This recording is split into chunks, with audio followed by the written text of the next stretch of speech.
আসসালামু আলাইকুম। সকল প্রশংসা মহান আল্লাহ তাআলার জন্য। আজকে আমি আপনাদের সাথে গুরুত্বপূর্ণ একটি বইয়ের কিছু অংশ পড়ার চেষ্টা করব। বইটির নাম তাসাউফ ও আত্মশুদ্ধি, যার লেখক শাইখুল ইসলাম মুফতি মুহাম্মদ তাকি উসমানী এবং বাংলা অনুবাদক মুফতি মুহাম্মদ আশকর কাসেমি। বইটির প্রথম থেকে ২২তম পর্ব ইতিমধ্যে চ্যানেলে দেওয়া আছে। আপনারা চাইলে চ্যানেলের প্লেলিস্ট চেক করতে পারেন অথবা উপরের বাটনে ক্লিক করে শুনে নিতে পারেন। তবে চলুন শুরু করা যাক। মদিনায় যখন এক উদ্বেগজনক অবস্থা। তৃতীয় হিজরির ৭ শাওয়াল শনিবার দিবাগত রাতটি ছিল মুসলিমদের জন্য খুবই উদ্বেগজনক। একদিকে তারা রণক্লান্ত, টানা কয়েকদিন যুদ্ধের ধকল গেছে তাদের উপর দিয়ে। সবার এখন বিশ্রাম প্রয়োজন। আরেকদিকে যে কোনো সময় শত্রুর আক্রমণের আশঙ্কা। এ কারণে কারো চোখে ঘুম নেই। ভয়াবহ উদ্বেগ কাজ করছে সবার মধ্যে। সেই উদ্বেগ থেকেই মদিনার প্রবেশদ্বার ও অলিগলিতে সে রাতে বিশেষ টহলের ব্যবস্থা রাখা হয়। সেই সাথে জোরদার করা হয় নবীজির নিরাপত্তা। কারণ তিনিই মুসলিম সেনাদের সর্বাধিনায়ক। সেজন্য তার উপর আক্রমণের আশঙ্কা ছিল প্রবল। হামরাউল আসাদের যুদ্ধ। নবীজি সাল্লাল্লাহু আলাইহি ওয়াসাল্লাম মদিনায় ফিরে গভীর চিন্তায় ডুবে যান। রাতভর যুদ্ধের খুঁটিনাটি পর্যালোচনা করেন। পরবর্তী পদক্ষেপ নিয়েও ভাবেন বিস্তর। তার আশঙ্কা হয়, মুশরিকদের মাথায় এই চিন্তা আসা বিচিত্র নয় যে এই যুদ্ধে তারা সমূহ সুযোগ থাকা সত্ত্বেও কাঙ্ক্ষিত লক্ষ্য অর্জন করতে পারেনি, খালি হাতেই ফিরে গেছে একরকম। আর এমন চিন্তা এলে তাদের মনে অপরাধবোধ জাগ্রত হওয়া এবং সেখান থেকে গতিপথ পাল্টে সহসাই মদিনায় আক্রমণের সিদ্ধান্ত নেওয়াও অস্বাভাবিক কিছু নয়। ভাবনাটি মাথায় আসতেই নবীজি এর একটি সমাধান বের করে ফেলেন।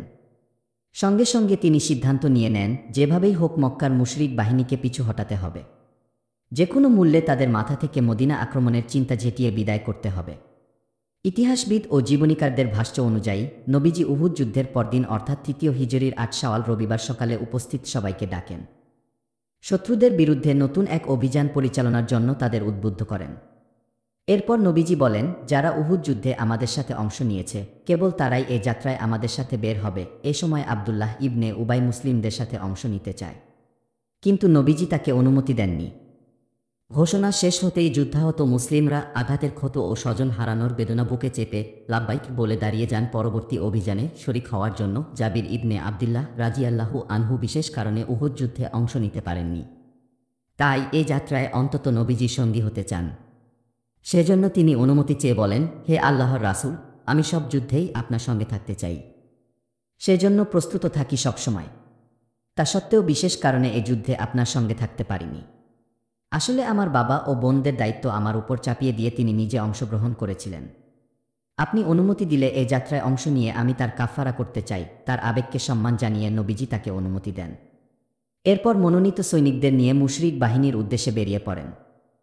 মদিনা থেকে দক্ষিণে প্রায় ৮ মাইল দূরে হামরাউল আসাদে পৌঁছে শিবির স্থাপন করেন। এরই মধ্যে মাবাদ ইবনে আবি মাবাদ খুজাই নামের এক ভদ্রলোক এসে ইসলাম গ্রহণ করেন। অবশ্য কারো কারো মতে তিনি ইসলাম গ্রহণ করেননি, কেবল নবীজির শুভাকাঙ্ক্ষী হিসেবে তার সাথে যোগ দিয়েছিলেন। খুজা ও বনু হাসিমের মধ্যে স্থাপিত মৈত্রী চুক্তি তার মধ্যে এসেদিচ্ছা সঞ্চার করেছিল। তিনি এসে বলেন, ভাই মুহাম্মদ, আমি আপনার এবং আপনার সঙ্গীদের বিপদে খুবই মর্মাহত। আল্লাহর কাছে আশাবাদী তিনি আপনাদের নিরাপদ রাখবেন এবং সুস্থ করে তুলবেন। কুশল জিজ্ঞেস শেষ হলে নবীজি তাকে বলেন, এবার তুমি গিয়ে আবু সুফিয়ানের সাথে যুক্ত হও এবং তাকে কথার ফাঁদে ফেলে মদিনা আক্রমণের চিন্তা তার মাথা থেকে দূর করে দাও। মুশরিক বাহিনী পুনরায় মদিনা আক্রমণ করতে পারে বলে নবীজি যে আশঙ্কা করেছিলেন, অল্প সময়ের ব্যবধানে সেটাই সত্য প্রমাণিত হয়। তারা মদিনা থেকে ৩০ মাইল দূরে রাওহা নামক স্থানে পৌঁছে যাত্রা বিরতি করে। যুদ্ধের ক্লান্তি ও দুশ্চিন্তা কিছুটা নেমে এলে তাদের বোধোদয় হয়। একদল বলে, তোমরা তো কাজের কাজ কিছুই করনি, তোমাদের কি করার কথা ছিল আর কি করে এলে? তাদের ক্ষমতা চূর্ণ করেও কি মনে করে আবার ছেড়ে দিলে তাদেরকে? তোমরা চাইলেই তো তাদের সমূলে বিনাশ করে দিতে পারতে। তাদের নেতৃস্থানীয় ব্যক্তিবর্গ তো এখনও বহাল তবিয়তে আছে। তারা কিন্তু নির্বিকার বসে থাকবে না, শক্তি সঞ্চয় করে সহসায় আঘাত হানবে তোমাদের ওপর। তাই সে সুযোগ না দিয়ে এখনই ফিরে চলো মদিনায় এবং সমূলে বিনাশ করো তাদেরকে। সাফওয়ান ইবনে উমাইয়া এ মতের বিরোধিতা করে বলে, ও আমার ভাইয়েরা, তোমরা এমন কাজ করো না। আমার ভয় হচ্ছে খাজরাজ ও অন্যান্য গোত্রের যেসব মুসলিম উহুদ প্রান্তরে যেতে পারেনি, আমরা মদিনায় আক্রমণ করলে তারাও এবার আমাদের বিরুদ্ধে যুদ্ধ করবে। তখন পরিস্থিতি তোমাদের নিয়ন্ত্রণের বাইরে চলে যাবে। তাই ভালোয় ভালোয় ফিরে যাও, বিজয় এখনও তোমাদের হাতে। আমি এটা নিয়ে সন্দিহান, তোমরা এখন মদিনায় আক্রমণ করলে নিরাপদে ফিরে আসতে পারবে কিনা, কিন্তু কে শোনে কার কথা? দুয়েকজন বাদে কেউই তার কথায় সায় দিল না। অর্থাৎ মদিনা আক্রমণের সিদ্ধান্ত বহাল থাকে। তারা মদিনার উদ্দেশ্যে যাত্রা করার ঠিক আগ মুহূর্তে মাবাদ ইবনে আবি মাবাদ সেখানে গিয়ে পৌঁছেন। মদিনার দিক থেকে আসতে দেখে আবু সুফিয়ান তাকে জিজ্ঞেস করে, মুসলিমদের কেমন দেখে এলে? মাবাদ বলে, মুসলিমরা এখন আগের চেয়েও সংঘবদ্ধ আর শক্তিশালী। মুহাম্মদ তোমাদেরকে ধাওয়া করার জন্য এতক্ষণে তার সঙ্গীসাথীদের নিয়ে বেরিয়ে পড়েছে। তারা সংখ্যায় এত বেশি যে এত বড় বাহিনী আমি আগে কখনো দেখিনি। উহুদে যারা অংশ নিতে পারেনি তারাও এবার নেমে পড়েছে তোমাদের বিরুদ্ধে। গতকালের বিপর্যয়ে তারা ভীষণ লজ্জিত। সে লজ্জা আজ ক্রোধ ও প্রতিশোধস্পৃহা হয়ে ফুটছে তাদের চোখে মুখে। মানুষ যে এতটা আগ্রাসী ও আক্রমণাত্মক হতে পারে সেটা আজই প্রথম জানলাম। আবু সুফিয়ান বলে, কি বলছে এসব? এমন হয়ে থাকলে তো সর্বনাশ। মাবাদ বলে, আমার মনে হচ্ছে তুমি মুসলিম বাহিনীকে না দেখা পর্যন্ত এখান থেকে সরবে না। আবু সুফিয়ান বলে, আল্লাহর কসম, আমরা মুসলিমদের সমূলে বিনাশ করতে মদিনায় গিয়ে আবার তাদের উপর আক্রমণের সিদ্ধান্ত নিয়েছি। মাবাদ বলে, এমন করলে নির্ঘাত বিপদে পড়বে তোমরা। আমার কথা শোনো, সময় থাকতে ফিরে যাও ভাই। এই পর্যায়ে এসে মুশরিক বাহিনীর মনোবল ভেঙে যায়। মৃত্যুর ভয় জেঁকে বসে তাদের চোখে মুখে। মক্কায় ফিরে যাওয়াই নিরাপদ মনে করে তারা। আবু সুফিয়ান ও তাই মক্কায় ফিরে যাওয়ার নির্দেশ দেয় তাদেরকে। তবে এর আগে সে মুসলিম বাহিনীকে হতোদ্যম করতে এবং তাদের সংঘর্ষ এড়াতে একটি স্নায়ুযুদ্ধ পরিচালনা করে। সে লক্ষ্য করে তার বাহিনী যখন চরম সিদ্ধান্তহীনতায় ভুগছে, ঠিক তখন তাদের পাশ দিয়ে অতিক্রম করছে আব্দুল কাইস গোত্রের মদিনাগামী একটি কাফেলা। সে তাদেরকে ডেকে বলে, তোমরা কি আমার পক্ষ থেকে মুহাম্মদকে একটি বার্তা দিতে পারবে? বিনিময়ে তোমরা মক্কার ওকাজ বাজারে গেলে তোমাদের বাহনে যতগুলো উট আছে সেগুলো বোঝাই করে কিশমিশ দিয়ে দেব। তারা বলল, ঠিক আছে, বলুন কি বলতে হবে? আবু সুফিয়ান বলল, মুহাম্মদকে বলবে আমরা তাকে ও তার সঙ্গীদেরকে সমূলে বিনাশ করতে পুনরায় মদিনা আক্রমণের সিদ্ধান্ত নিয়েছি। মুসলিম বাহিনী হামরাউল আসাদে পৌঁছলে তাদের সাথে ওই কাফেলার দেখা হয়। তারা নবীজিকে আবু সুফিয়ানের বার্তা পৌঁছে দিয়ে বলে, মক্কার লোকেরা তোমাদের উপর আক্রমণের জন্য আবারও সংঘবদ্ধ হয়েছে, সুতরাং সাবধান। এ কথা শুনে মুসলিমদের ঈমান ও শক্তি সাহস আরও বৃদ্ধি পায় এবং তারা দীপ্তকণ্ঠে বলে ওঠে, আল্লাহ আমাদের জন্য যথেষ্ট, তিনিই আমাদের কর্মবিধায়ক। তারপর তারা আল্লাহর নিয়ামত ও দয়া লাভ করে ফিরে আসে। কোনো অনিষ্ট স্পর্শ করেনি তাদেরকে। তারা আল্লাহর সন্তুষ্টির পথে চলে। আল্লাহ বড়ই অনুগ্রহশীল। নবীজি সাল্লাল্লাহু আলাইহি ওয়াসাল্লাম তৃতীয় হিজরির ৮ শাওয়াল রবিবার সকালে হামরাউল আসাদ পৌঁছেন। সেখানে মোট ৩ দিন অবস্থান করেন। তারপর মদিনায় ফিরে আসেন। ফেরার আগে আবু ইসরা জুমাহি তার হাতে বন্দী হয়। এই লোক বদর যুদ্ধেও একবার বন্দী হয়েছিল। সে যাত্রায় নবীজি তার অভাব ও কন্যা সন্তানদের মুখের দিকে তাকিয়ে মুক্তিপণ ছাড়াই ছেড়ে দিয়েছিলেন, এই শর্তে যে ভবিষ্যতে সে নিজে তো নবীজির বিরুদ্ধে যুদ্ধ করবেই না, এমনকি অন্য কাউকে সাহায্য করতে পারবে না। কিন্তু সে শর্ত ভঙ্গ করে নবীজির সাথে বিশ্বাসঘাতকতা করে। কবিতা লিখে তার বিরুদ্ধে হিংসা বিদ্বেষ উগরে দিতে থাকে।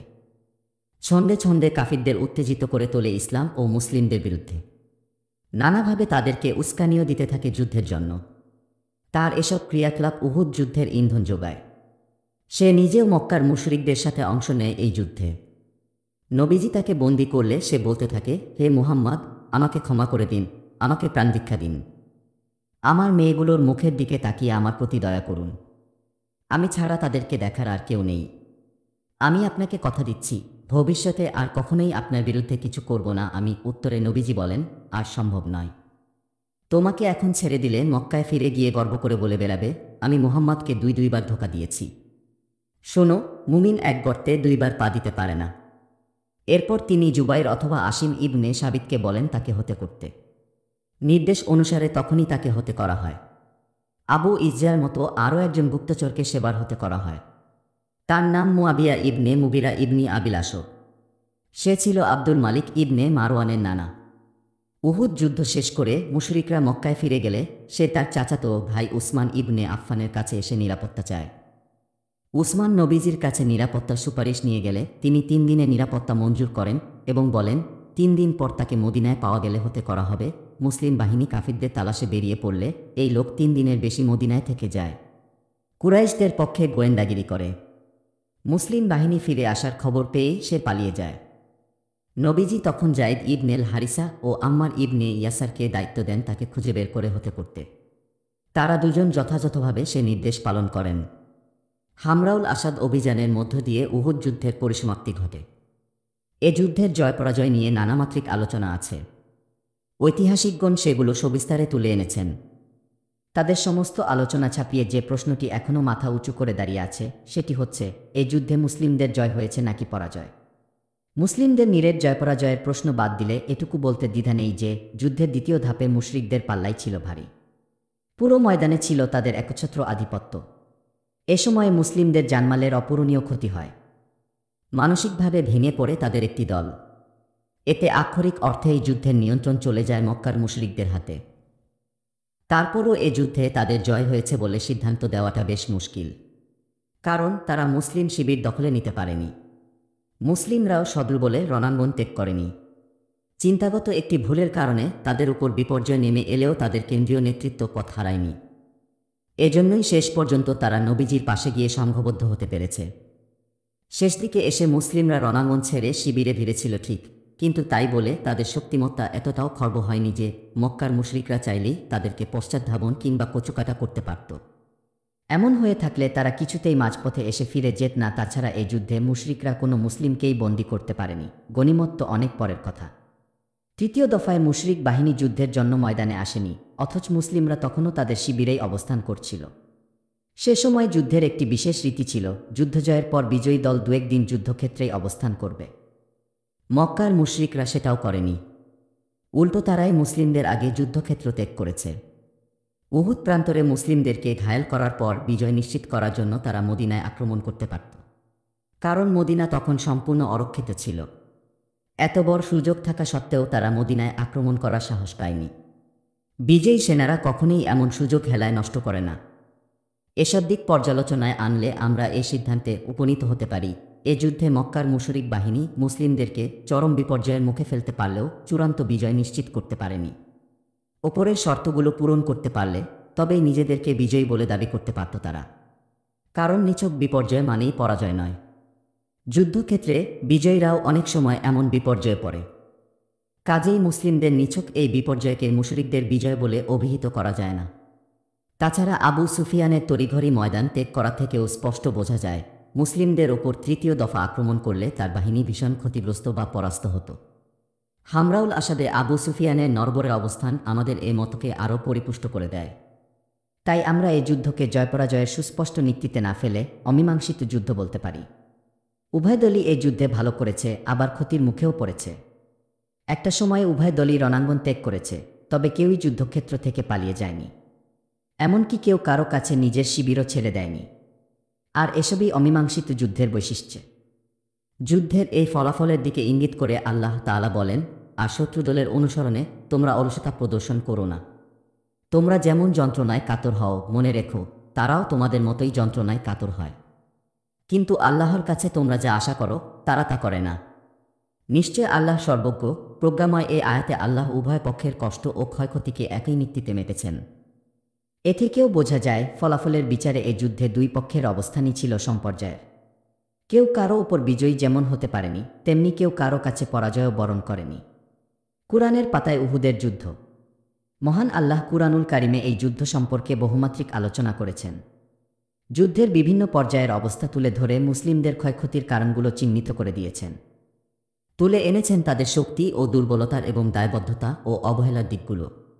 তাছাড়া একজন মুমিনের মধ্যে কী কী গুণ থাকতে হয় এবং কোনো পরিস্থিতি কিভাবে মোকাবেলা করতে হয় সে ব্যাপারেও তিনি দৃষ্টি আকর্ষণ করেছেন পরম মমতায়। মুসলিম উম্মাহর মধ্যে আল্লাহ শ্রেষ্ঠত্বের যাবতীয় গুণাবলী নিহিত রেখেছেন। সৃষ্টিকুলের সমস্ত কিছুর ওপর তাদেরকে দিয়েছেন বিশেষ মর্যাদাগত অবস্থান। সে কারণে এই মর্যাদার পরিপন্থী বিষয়গুলোও তুলে ধরেছেন পবিত্র কুরআনে। স্রষ্টা প্রদত্ত এই মর্যাদা ও দিকদর্শনই মুসলিম উম্মাহকে অনন্য করে রেখেছে অপরাপর জাতি থেকে। শ্রেষ্ঠত্ব এনে দিয়েছে সর্বত্র।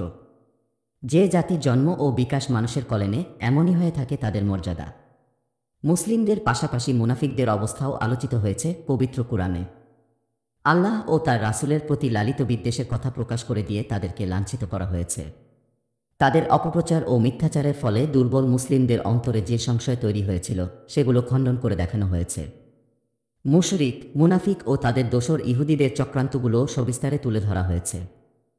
সবশেষে ফুটে উঠেছে যুদ্ধ সম্পর্কিত নিগূঢ় রহস্য ও প্রশংসনীয় বিষয়গুলো।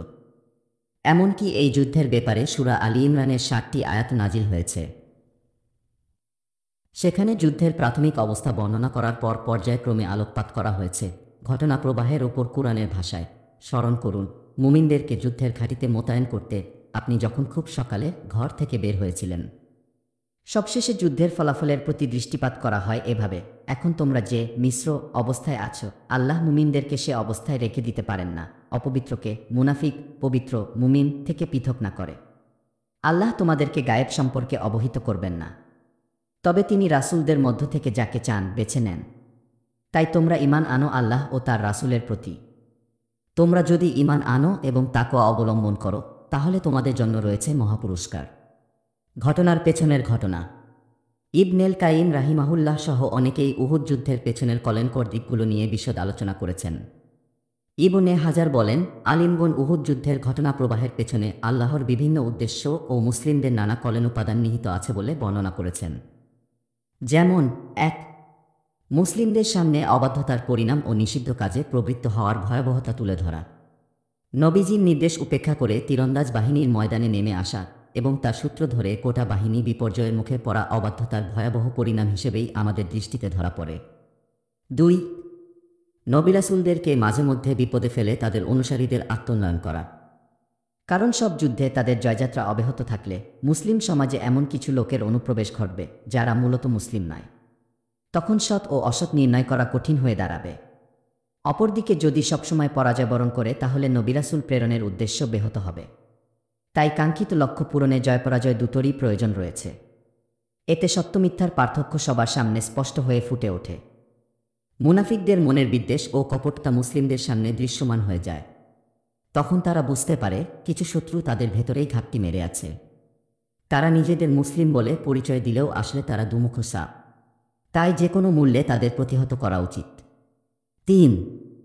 কোনো ক্ষেত্রে আল্লাহ মানবীয় দোষত্রুটি থেকে মুক্ত করার জন্য মুমিনদের সাহায্য বিলম্বিত করে থাকেন।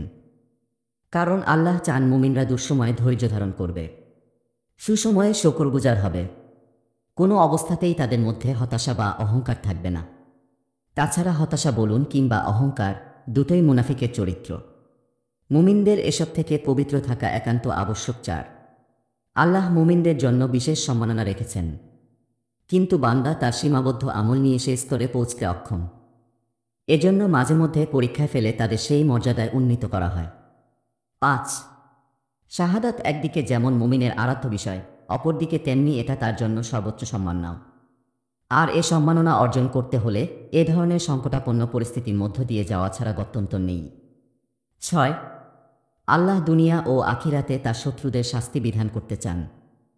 সেজন্য মাঝে মধ্যে তাদেরকে মুসলিমদের উপর জুলুম ও আধিপত্য বিস্তারের সুযোগ দেন, যাতে পরবর্তীকালে মুমিনদের হাতে তারা চরমভাবে লাঞ্ছিত হয় এবং মুমিনরা গুনাহমুক্ত জীবনযাপনের মাধ্যমে নিজেদের প্রস্তুত করে তুলতে পারে। উহুদ যুদ্ধের পরবর্তী অভিযানসমূহ। উহুদ যুদ্ধের দুঃখজনক ঘটনার পর মুসলিমদের দাপটে ভাটা পড়ে। চির ধরে সযতনে গড়ে তোলা সুনামের দেওয়ালে এতদিনে প্রতিষ্ঠিত প্রভাব প্রতিপত্তি মানুষের অন্তরে গেঁথে যাওয়া সমীহবোধ ফিকে হয়ে আসে অনেকখানি। বাহ্যিক ও অভ্যন্তরীণ নানা সমস্যা জাপটে ধরে তাদেরকে। সেই সাথে দেখা দেয় চারদিক থেকে মদিনার ওপর হামলার আশঙ্কা। ইহুদি, মুনাফিক ও বেদুইন আরবরা ঘোষণা দিয়ে মুসলিমদের বিরুদ্ধে প্রকাশ্য শত্রুতায় নেমে পড়ে। একযোগে সবাই তৎপর হয়ে ওঠে মুসলিমদের সমূলে বিনাশ করে দিতে। উহুদ যুদ্ধের ২ মাস এখনও পেরোয়নি।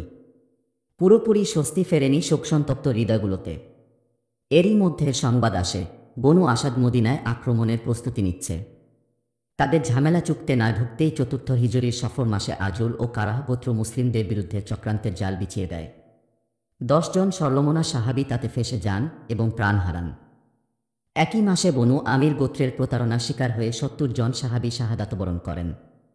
ইতিহাস এই হৃদয়বিদারক ঘটনাটিকে বীরে মাওনা নামে সংরক্ষণ করেছে। বনু নাজিরও এ সময় প্রকাশ্য শত্রুতার মহড়া দেয়। তাদের দুঃসাহস এতটা বেড়ে যায় যে চতুর্থ হিজরির রবিউল আওয়াল মাসে তারা নবীজিকে পর্যন্ত হতে করার চেষ্টা করে। এর অল্প কিছুদিন বাদে জুমাদাল উলা মাসে বনু গাতফান মদিনা আক্রমণের দুঃসাহস দেখায়।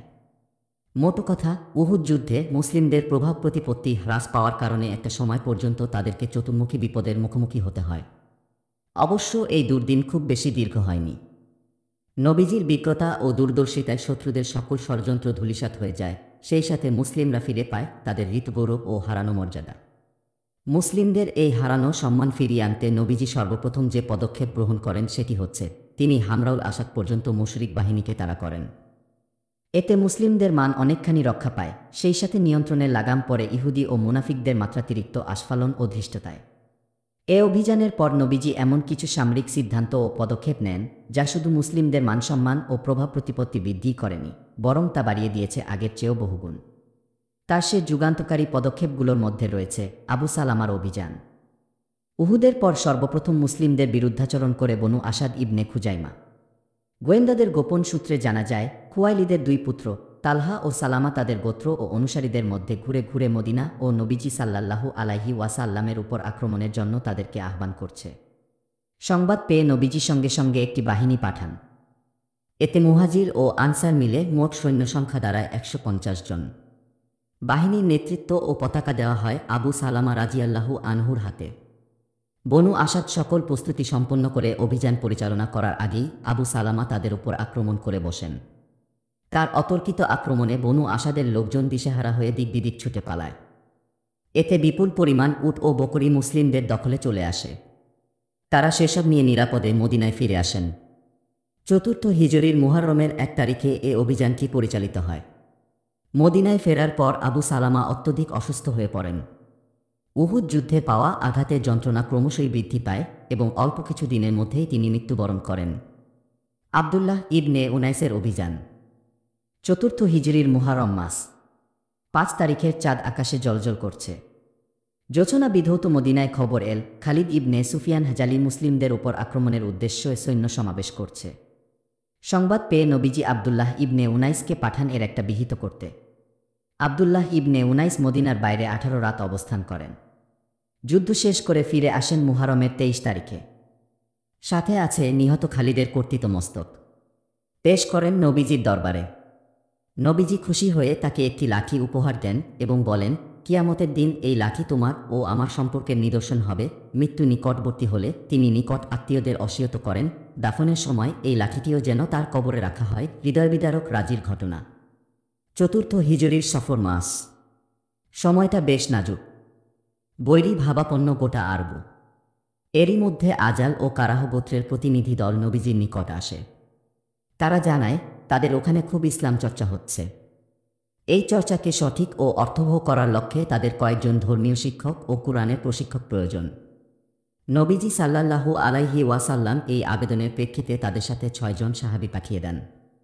এটি মূলত ইবনে ইসহাকের মতো, তবে সহিহুল বুখারীর বর্ণনায় তাদের সংখ্যা ১০ বলে উল্লেখ করা হয়েছে।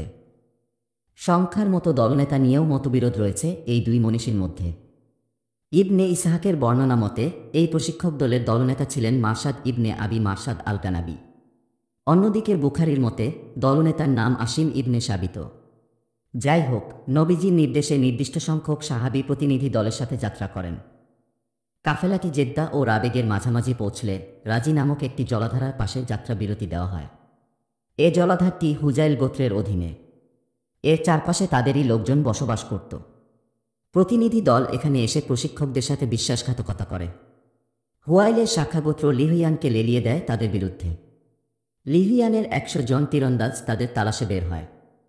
পথছাপ ধরে খুঁজতে খুঁজতে একসময় তাদেরকে পেয়েও যায়। মুহূর্তেই চতুর্দিক থেকে ঘিরে ফেলে সাহাবীদের সবাইকে। বাধ্য হয়ে তারা একটি উঁচু টিলায় গিয়ে আশ্রয় নেন। কাফিররা তাদের বলে, আমরা কথা দিচ্ছি তোমরা নেমে এলে আমরা তোমাদের কাউকে হতে করব না। আসিম তাদের প্রস্তাব ফিরিয়ে দেন। সঙ্গীদের সাথে নিয়ে তাদের বিরুদ্ধে লড়াই করার সিদ্ধান্ত নেন। শুরু হয় উভয় পক্ষের তীরবর্ষণ। শত্রুপক্ষের অবিরাম তীরের আঘাতে ৭ জন সাহাবী সেখানেই শাহাদাত বরণ করেন। জীবিত থেকে যান কেবল খুবাইব, জায়েদ ইবনে দাসিনা ও তৃতীয় আরেকজন সাহাবী। লিহিয়ান দ্বিতীয়বারের মতো সাহাবীদের হতে না করার প্রতিশ্রুতি দেয়। কথা মতো এই ৩ জন পাহাড় থেকে নেমে আসেন, কিন্তু তারা এই ৩ জনের সাথেও বিশ্বাসঘাতকতা করে। টিলা থেকে নামতেই তারা ধনুকের রশি কেটে পিঠমোড়া করে তাদের হাত বাঁধে। তৃতীয়জন তখন বলেন, এটা তোমাদের প্রথম গাদ্দারি, আমি তোমাদের সাথে যাব না। অমানুষগুলো তখন তাকে জোর করে তুলে নেওয়ার চেষ্টা করে, কিন্তু ব্যর্থ হয়। তাই তাকে তারা সেখানেই হতে করে ফেলে রাখে। বাকি থাকেন শুধু খুবাইব ও জাইদ। তারা এই দুজনকে মক্কার বাজারে বিক্রি করে দেয়। এই দুই সাহাবী বদর যুদ্ধে মক্কার কয়েকজন গোত্রপ্রধানকে হতে করেছিলেন। তারই প্রতিশোধ নিতে গোত্রপ্রধানদের আত্মীয়রা এই দুজনকে কিনে নেয়। কেনার পর প্রথমে তারা খুবাইবকে বন্দী করে রাখে। এরপর তাকে শুলে চড়িয়ে হতে করার সিদ্ধান্ত নেয়।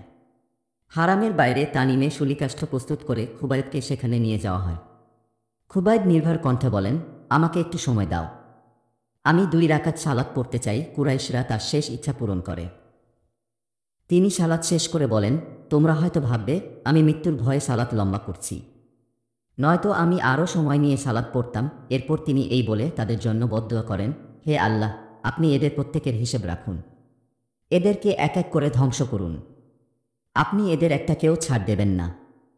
সবশেষে খুবাইব একটি কবিতা আবৃত্তি করেন যার অর্থ, আমার মরণ দেখবে বলে শত্রু এল শত্রু বলে বাদ যায়নি নারী শিশু রুবন বুড়ো বুড়ি।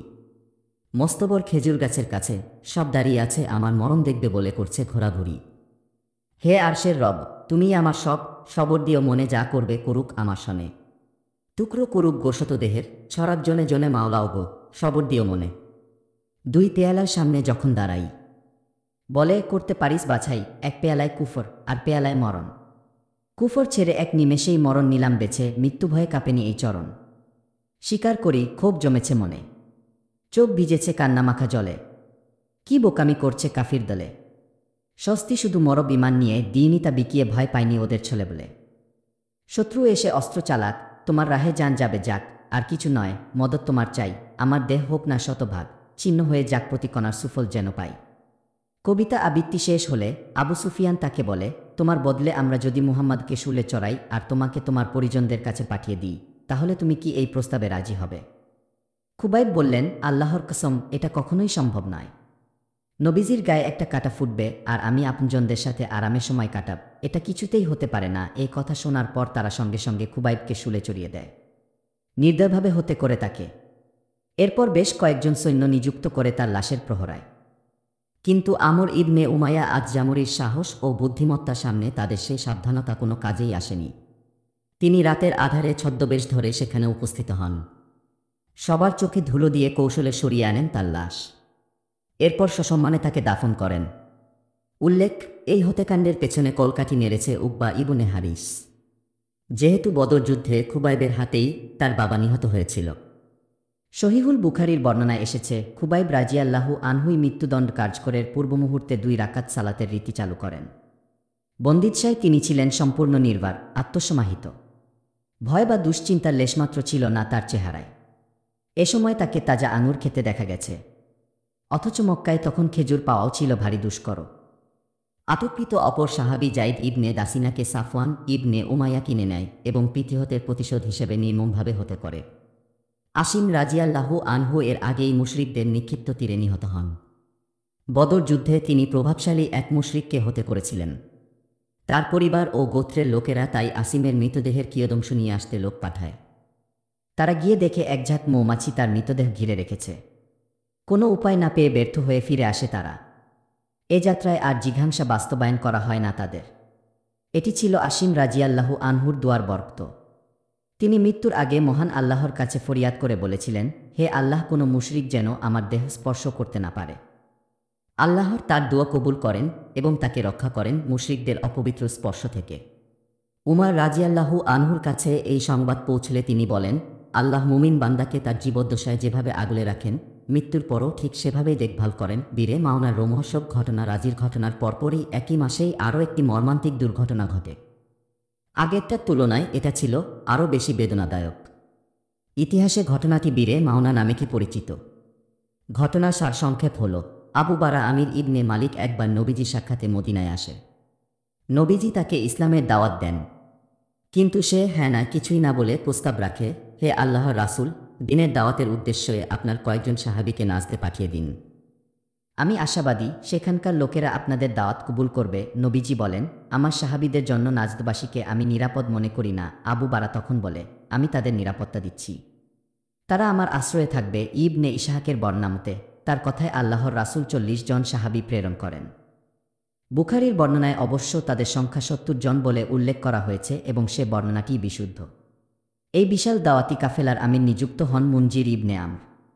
তিনি ছিলেন বনু সাইদা গোত্রের। তার উপাধি আলমুতাক লিয়ামুত বা মৃত্যুর জন্য উৎসর্গিত। এই কাফেলার প্রত্যেকেই প্রথম শ্রেণীর মুসলিম।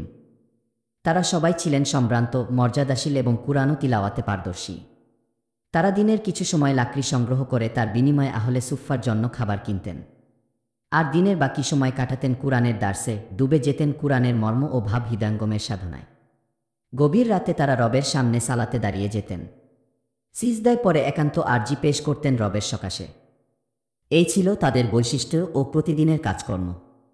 এমন গুণধর সাহাবীদেরকেই পাঠানো হয় নাজদের অধিবাসীদের মধ্যে দাওয়াতের কাজ করার জন্য। তারা মরুপ্রান্তর ও গিরি উপত্যকা পেরিয়ে বীরে মাওনার ধারে এসে যাত্রা বিরতি করেন। বীরে মাওনা মূলত একটি কূপের নাম। এটি বনু আমির, হাররা ও বনু সুলাইমের মধ্যবর্তী স্থানে অবস্থিত। সেখানে পৌঁছে তারা উম্মু সুলাইমের ভাই হারাম ইবনে মিলহানকে নবীজির পত্র দিয়ে আমির ইবনে তুফাইলের কাছে পাঠান। কিন্তু নরাধমটা সে পত্র খুলে দেখার সৌজন্যটুকুও রক্ষা করেনি। দূতের পরিচয় পেতেই একজনকে নির্দেশ দেয় তাকে বর্ষার আঘাতে হতে করতে।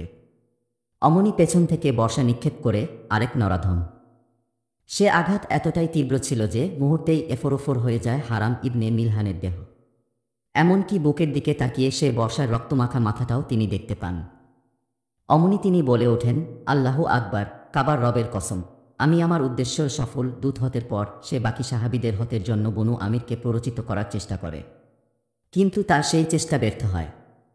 কারণ তাদের গোত্রপতি আবু বারা সাহাবীদের নিরাপত্তা দিয়েছে বলে তারা জানতে পারে। তাদের সাড়া না পেয়ে আমির ইবনে তুফাইল বনু সুলাইম গোত্রে যায়। তাদেরকে সফররত মুসলিমদের বিরুদ্ধে অভিযান পরিচালনার আহ্বান জানায়। উসাইয়া, রিল ও জাকওয়ান শাখার লোকেরা তার আহ্বানে সাড়া দেয়। তারা মুসলিমদেরকে চতুর্দিক থেকে ঘিরে ধরে। শুরু হয় একটি অসম লড়াই। তবু সাহাবীগণ প্রাণপণ লড়াই করে যান। একে একে শহীদ হন তাদের সবাই। প্রাণে বেঁচে যান কেবল কাব ইবনে জাইদ ইবনি নাজ্জার। তিনি কোনোমতে প্রাণ হাতে নিয়ে ফিরে আসতে সক্ষম হন। পরে তিনি খন্দক যুদ্ধে শহীদ হন। ঘটনাক্রমে আমর ইবনে উমাইয়া আজ-জামুরি ও মঞ্জির ইবনে উকবা ইবনি আমির তখন ওই অঞ্চলের একটি চারণভূমিতে উট চড়াচ্ছিলেন। পাশেই পাখিদের বৃত্তাকারে উঠতে দেখে তারা ছুটে আসেন সেখানে। এসে দেখেন এরই মধ্যে নির্মমভাবে শহীদ করা হয়েছে তাদের সঙ্গীদেরকে। মঞ্জির তখন মুশরিকদের উপর ঝাঁপিয়ে পড়েন এবং যুদ্ধ করতে করতে শাহাদাত বরণ করেন। তার সঙ্গী আমর ইবনে উমাইয়া আজ-জামুরি বন্দী হন তাদের হাতে। পরে যখন জানা যায় তিনি মুজার গোত্রের লোক, তখন আমির তার মাথার ঝুঁটি চেয়েছে এই বলে ছেড়ে দেয় যে, আমার মা একজন কৃতদাস মুক্তির মানত করেছিলেন, তাই তোকে ছেড়ে দিলাম। মুক্ত হয়ে তিনি সোজা নবীজির কাছে চলে আসেন। বীরে মাওনায় ঘটে যাওয়া মর্মান্তিক দুর্ঘটনার কথা খুলে বলেন তাকে। প্রথম সারির ৭০ জন সাহাবীর মৃত্যু উহুদ যুদ্ধের বেদনাকে আরও গভীর করে তোলে।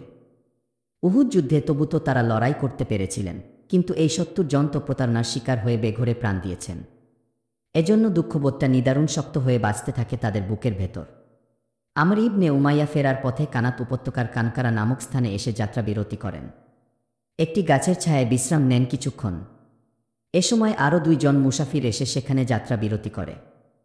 তারা ঘুমিয়ে পড়লে আমর তাদেরকে এই ভেবে হতে করেন যে এরা ঘাতক সম্প্রদায়ের লোক, তাই নিহত মুসলিমদের রক্তপণ হিসেবে এদেরকে হতে করা আবশ্যক। কিন্তু তিনি জানতেন না যে নবীজির সাথে মাত্রই তাদের নিরাপত্তা চুক্তি হয়েছে। নবীজির কাছে সম্পূর্ণ ঘটনা বর্ণনা করা হলে তিনি দীর্ঘ একটি নিঃশ্বাস ছেড়ে বলেন, এমন দুজনকে হতে করেছ যাদের রক্তপণ দিতে আমরা বাধ্য। এ কথা বলে তিনি মুসলিম ও ইহুদি মিত্রদের থেকে রক্তপণ সংগ্রহের উদ্যোগ শুরু করেন। পরে এই রক্তপণ সংগ্রহ চেষ্টাই বনু নাজিরের সাথে যুদ্ধের কারণ হয়ে দাঁড়ায়। সামনে এ প্রসঙ্গে আলোকপাত করা হবে ইনশাল্লাহ। উহুদ যুদ্ধের পরপরই ঘটে রাজির ঘটনা। সে ক্ষত শুকাতে না শুকাতেই সামনে আসে বীরে মাওনার রোমহর্ষক হত্যাকাণ্ড। একসঙ্গে তিনটি মর্মান্তিক ঘটনা ঘটে যাওয়ায় নবীজি খুবই মর্মাহত হন। দুশ্চিন্তার ছাপ পড়ে তার চেহারায়। সীমাহীন মনস্কষ্ট নিয়ে তিনি বদদোয়া করতে থাকেন ঘাতক ও বিশ্বাসঘাতক ব্যক্তি ও গোষ্ঠীর বিরুদ্ধে।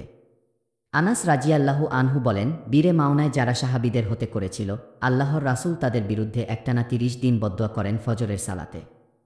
এসব গোত্রের মধ্যে ছিল রিল, জাকওয়ান, লিহিয়ান ও উসাইয়া। দোয়ায় তিনি বলতেন, উসাইয়া আল্লাহ ও তার রাসূলের নাফরমানি করেছে, আল্লাহ তাদের ধ্বংস করুন।